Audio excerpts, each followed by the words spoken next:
Frank Underwood es un congresista que viene desde abajo, un hombre que entiende el poder no como un ideal, sino como una herramienta.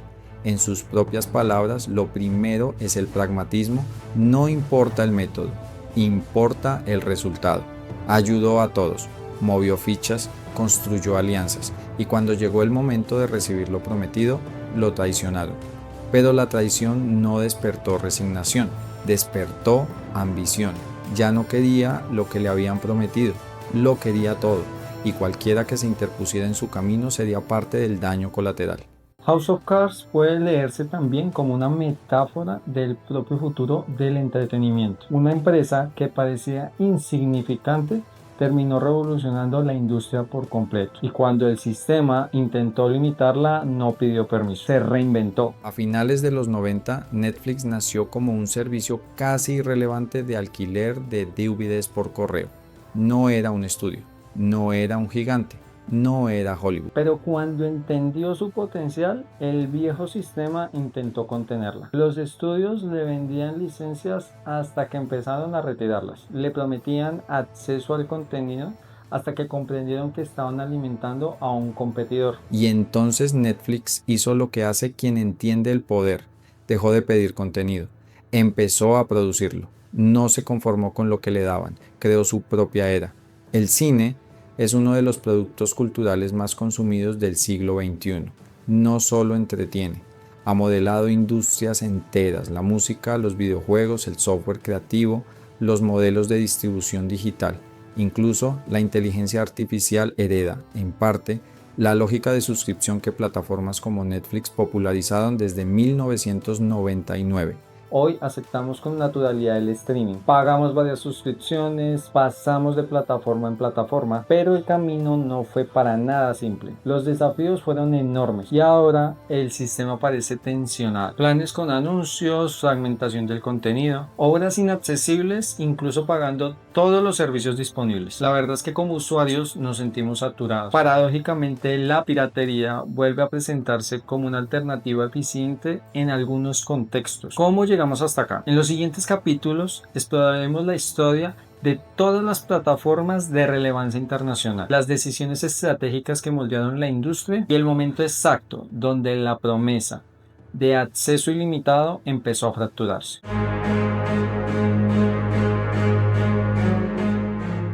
En agosto de 1997, Reed Hastings y Mark Randolph fundaron oficialmente Netflix en Scotts Valley, California. Reed Hastings había dedicado buena parte de su vida profesional al software. Había cofundado Pure Software, una empresa de desarrollo tecnológico que fue vendida ese mismo año, otorgándole experiencia, dinero y contactos en Silicon Valley. Mark Randolph, por su parte, venía de una formación diferente. Antes de Netflix ya había fundado empresas relacionadas con la venta por correo y el marketing directo, y había desarrollado un profundo interés por entender el comportamiento de consumo en el mercado digital. Los dos no eran amigos de toda la vida, pero se conocieron trabajando juntos en Pure Atria, la empresa surgida tras la fusión de Pure Software con otra compañía. Ahí compartieron horas de viaje entre Santa Cruz y Sunnyvale, y fue en esos trayectos donde empezaron a intercambiar ideas sobre posibles negocios futuros. Netflix nació como un negocio sencillo en apariencia, un servicio de alquiler de DVDs por correo. En una época donde los VHS todavía dominaban el mercado de alquiler de videos, Hastings y Randolph apostaron por los DVDs, un formato más ligero, compacto y adecuado para enviar por correspondencia. Mark Randolph fue el primer CEO de la empresa, diseñando la interfaz inicial y estableciendo el sistema operativo que permitía a los usuarios ordenar películas desde una web. Sus experiencias previas en marketing y ventas por correo fueron decisivas para estructurar ese modelo. El primer paso fue simple pero necesario: probar si el modelo funcionaba. Pasaron de las charlas en el auto a comprar un CD, ponerlo en un sobre y enviarlo por correo a la casa de Hastings. Ese envío exitoso validó la idea básica y los impulsó a seguir adelante. Netflix abrió sus puertas al público en abril de 1998 con pocos empleados y una selección inicial de títulos para alquiler. En los primeros años la empresa operó bajo un modelo que parecía prosaico: pagar por cada película alquilada y recibirla por correo. Poco a poco, sin embargo, Hastings y Randolph comenzaron a experimentar con estrategias para fidelizar clientes. La introducción del sistema de suscripción mensual con envío automático sin fechas de devolución ni multas por retraso fue una evolución que marcó un antes y un después en su crecimiento. La historia de Hastings y Randolph en esos primeros años no fue solo la de dos emprendedores con una idea, sino la de dos perfiles distintos que se complementaron. Uno con experiencia técnica y recursos, otro con entendimiento del mercado y habilidades para construir un producto funcional desde cero. Esa combinación fue lo que permitió a Netflix consolidar sus cimientos y evolucionar con el tiempo hacia algo más grande de lo que cualquiera de sus fundadores probablemente imaginó en esos primeros meses.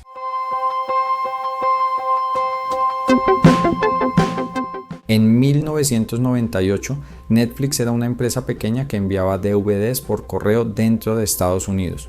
Su modelo aún era experimental, competía en un mercado dominado por el alquiler físico tradicional y dependía completamente del formato DVD. Durante los primeros años, el crecimiento fue gradual. El sistema de suscripción mensual sin multas por retraso permitió consolidar una base de clientes fieles. Para comienzos de los años 2000, Netflix ya había comenzado a perfeccionar su plataforma digital, incorporando recomendaciones personalizadas basadas en datos de consumo. En el año 2002, la compañía salió a bolsa en el Nasdaq bajo el símbolo NFLX. Ese movimiento le permitió obtener capital para expandir operaciones y fortalecer su infraestructura tecnológica.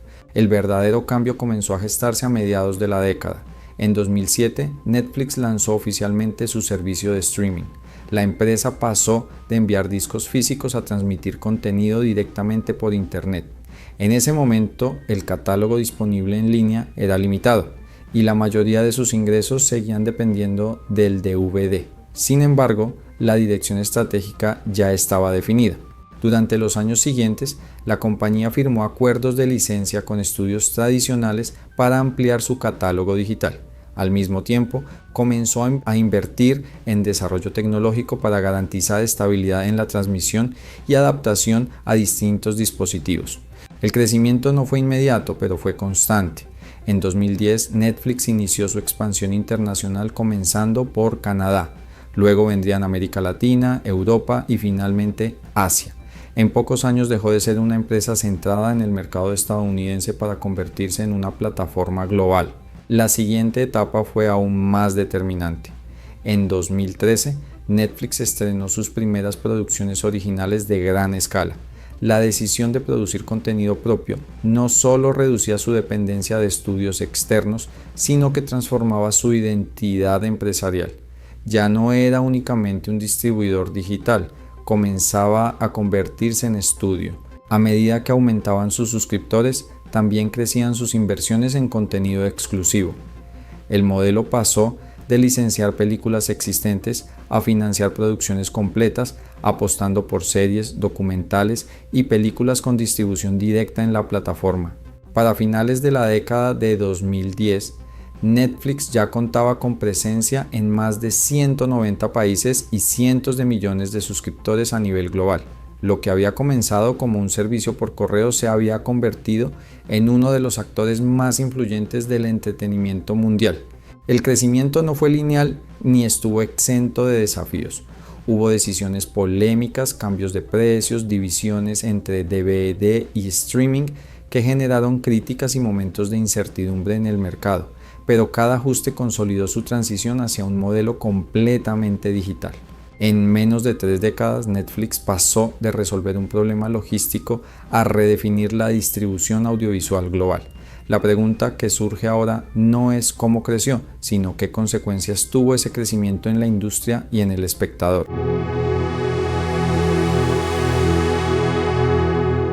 A comienzos de la década de 2010, Netflix ya no era solo una plataforma en crecimiento, era una marca en construcción.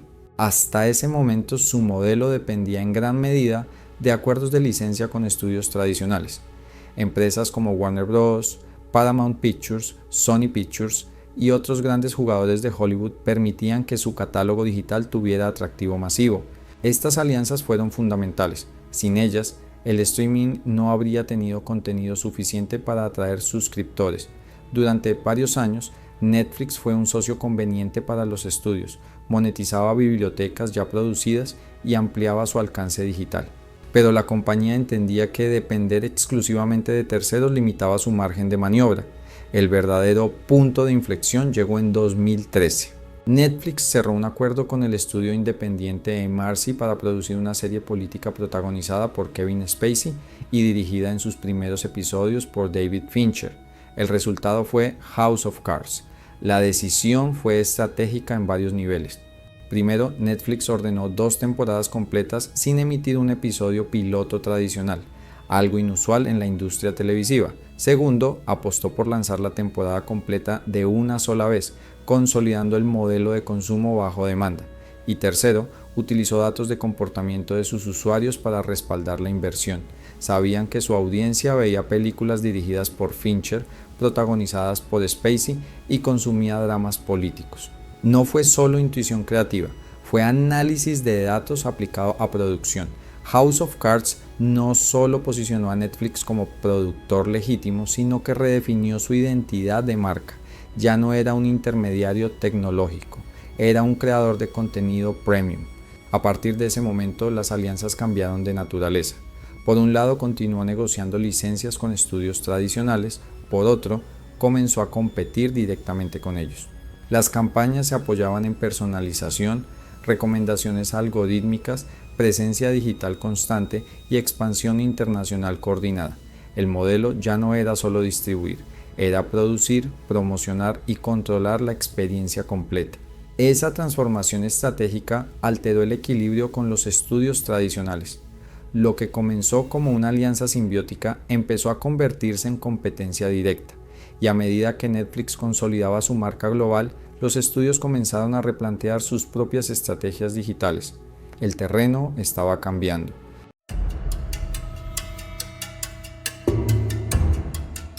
La historia de Netflix no fue una línea recta hacia el dominio global. Hubo decisiones acertadas, sí, pero también errores que obligaron a replantear la estrategia y en algunos casos reconfigurar la relación con los usuarios y el mercado. Uno de los errores más notorios surgió en 2011, cuando Netflix anunció una decisión que pocos clientes entendieron y muchos rechazaron: separar los servicios de DVD por correo y streaming bajo una nueva marca llamada Qwikster. La idea buscaba racionalizar la operación, pero terminó confundiendo a los usuarios y generando malestar masivo. La consecuencia fue inmediata. Cientos de miles de suscriptores cancelaron sus cuentas y el valor de mercado de la compañía sufrió una caída significativa. Fue un recordatorio contundente de que una mala comunicación o una mala lectura del contexto del cliente puede erosionar confianza con rapidez. El error no fue solo conceptual, sino de ejecución. Al requerir que los usuarios gestionaran 2 cuentas separadas y pagar tarifas distintas para servicios que antes eran uno solo, la empresa subestimó cómo la simplicidad y conveniencia eran parte esencial de su valor diferencial. Ese tropiezo no solo afectó números, reveló una tensión interna sobre cómo equilibrar crecimiento, innovación y fidelidad del usuario. La respuesta de Hastings fue pública y directa. Canceló el proyecto Qwikster y ofreció disculpas a los suscriptores. Otro error importante estuvo relacionado con la estructura de precios. Parte de la misma estrategia de separación llevó a un aumento en la tarifa para ciertos paquetes, lo cual alarmó a muchos usuarios y aceleró las cancelaciones durante ese periodo. Estas decisiones, aunque revertidas con rapidez, dejaron lecciones claras. Primero, que un modelo exitoso puede dañarse más por cómo se comunica un cambio que por el cambio en sí mismo. Segundo, que incluso una empresa innovadora necesita mantener la coherencia con lo que sus usuarios valoran, facilidad de uso y transparencia. Pero no todos los tropiezos fueron externos. En algunos momentos, la empresa tardó en anticipar cómo evolucionaría la competencia y la industria. Al principio de la transición al streaming, Netflix no cerró acuerdos de licencia a largo plazo con muchos estudios, lo que eventualmente permitió a otros gigantes como Disney lanzar sus propias plataformas con atractivos catálogos exclusivos. Ese tipo de subestimaciones del mercado, no solo de Qwikster, sino de cómo competir en un entorno cada vez más fragmentado, fueron errores estratégicos que Netflix tuvo que corregir con el tiempo. La respuesta a estos tropiezos no fue negar que ocurrieron, sino aprender de ellos. Parte del proceso de transformación de la empresa incluyó cambios culturales internos. Hastings destacó posteriormente la importancia de fomentar la discusión crítica entre los equipos antes de tomar decisiones trascendentales, un enfoque que denominó Farming for Dissent, invitar a que las voces discordantes se expresen y contribuyan al análisis. La respuesta a estos tropiezos no fue negar que ocurrieron, sino aprender de ellos. Parte del proceso de transformación de la empresa incluyó cambios culturales internos. Hastings destacó posteriormente la importancia de fomentar la discusión crítica entre los equipos antes de tomar decisiones trascendentales, un enfoque que denominó Farming for Dissent, invitar a que las voces discordantes se expresen y contribuyan al análisis. En retrospectiva, la historia de Netflix muestra que incluso las decisiones más cuestionadas pueden impulsar que una empresa se vuelva más sólida si está dispuesta a aceptar sus errores y adaptarse. Y esas lecciones resonarán en los capítulos siguientes, donde veremos cómo estas experiencias influyeron en la competencia global por el contenido y la audiencia.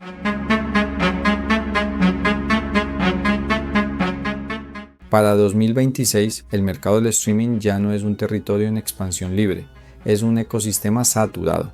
Lo que comenzó como una alternativa simple al cable tradicional se convirtió en un escenario competitivo donde múltiples plataformas luchan por atención, derechos y permanencia del usuario.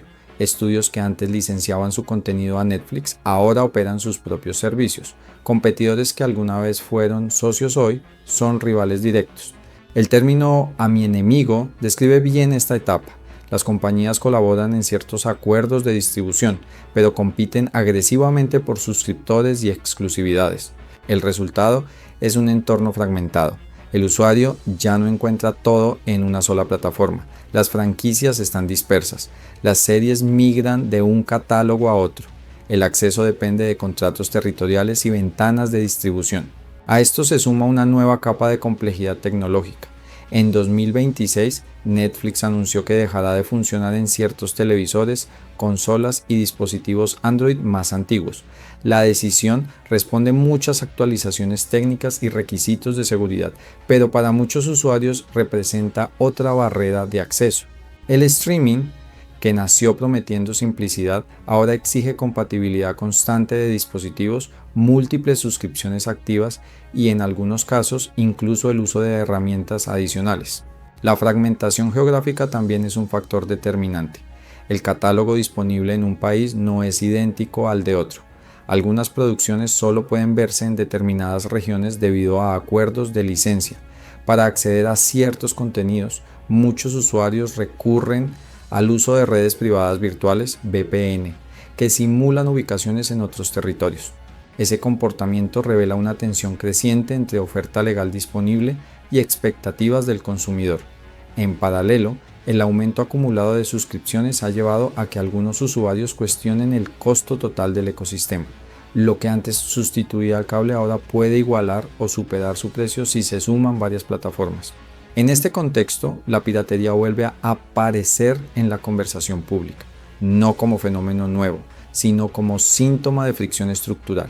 Cuando el acceso legal se vuelve complejo, disperso o costoso, parte del público busca alternativas más simples, aunque ilegales. Pero el cambio más profundo no está únicamente en el usuario, está en el modelo industrial. En los últimos años, gigantes históricos del cine han evaluado alianzas estratégicas e incluso escenarios de adquisición por parte de plataformas tecnológicas. La sola posibilidad de que un estudio tradicional como Warner Bros. Pudiera integrarse dentro de un ecosistema dominado por el streaming como el de Netflix marca un hito simbólico. El centro de gravedad ya no está en la sala de cine. Durante más de un siglo, el estreno en salas fue el eje principal del negocio cinematográfico. Todo orbitaba alrededor de la taquilla. El streaming era una ventana secundaria. Hoy la lógica se invierte. Cada vez más producciones se conciben pensando en el consumo doméstico global, en la retención de suscriptores y en algoritmos de recomendación. Las salas comienzan a funcionar como evento, como experiencia premium o como validación cultural, pero ya no necesariamente como el núcleo económico del modelo. El cine, entendido como industria, empieza a regirse por métricas de permanencia y datos de usuario más que por fines de semana de estreno. Esto redefine el futuro del medio. Si el streaming se consolida como la ventana primaria y las salas como mercado secundario, las decisiones creativas, presupuestales y narrativas cambiarán en consecuencia. El espectáculo, la duración, el formato e incluso la estructura de las historias responden ahora a dinámicas de consumo continuo. La guerra del streaming no solo se libra entre plataformas, se libra en la arquitectura completa del entretenimiento audiovisual. Netflix continúa siendo uno de los actores más relevantes del mercado global, pero ya no opera en un escenario donde la expansión es ilimitada.